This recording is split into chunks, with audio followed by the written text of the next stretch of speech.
back before you all broke up, you did these tours, and then you set out to make Odyssey and Oracle Yeah. before you guys broke up. Talk a little about the impetus of that and what you remember about the writing of Time of the Season.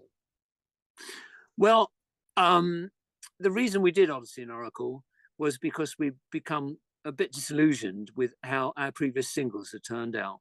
Our producer, Ken, did a wonderful job on the very first session we did because he was just reacting to what was there and making the best out of it. After that, he had a very analytical mind, and he tried to hone in on what he thought were the things, almost like gimmicks, not gimmicks, but the things that, the points that made the record successful, rather than just take the song and get the most out of it, however that song was, and be very natural. He was always trying to put in something that he thought people would react to, and it was driving us crazy. And so it was on the cards because, as I've already said, we only broke even from touring, and it was on the cards for me and for Chris White.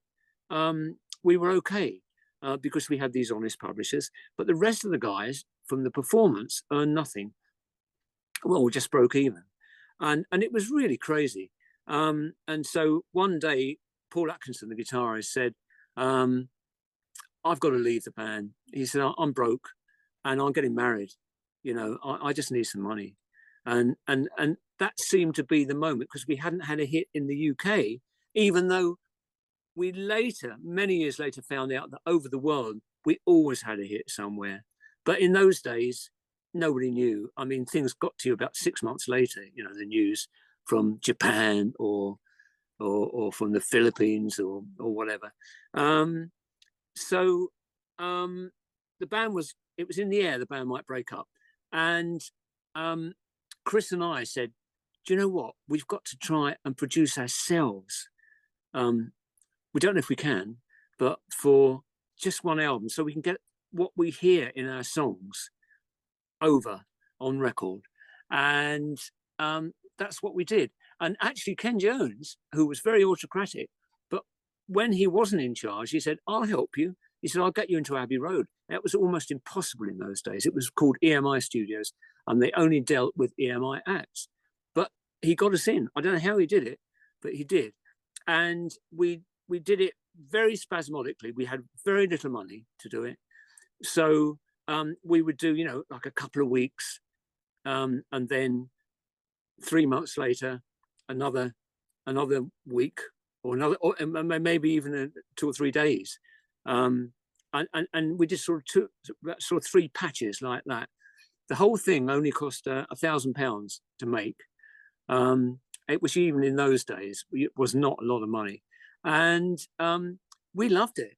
We thought, you know, we had some great people. We walked in just after the Beatles had walked out, having recorded Sgt. Pepper, to do our first sessions.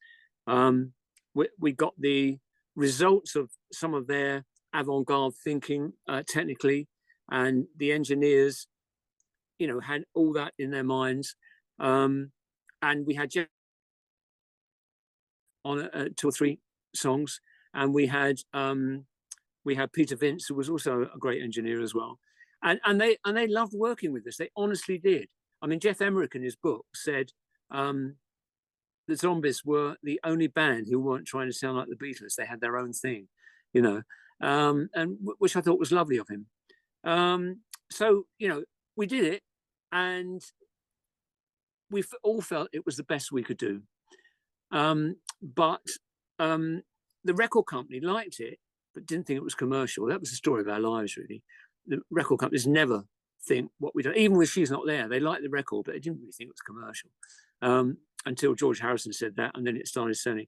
And with She's Not There and Time of the Season in America, they were put out on subsidiary labels to the major companies, because they all liked the records, but they thought, no, it's not like anything in the charts, so that's not going to be successful.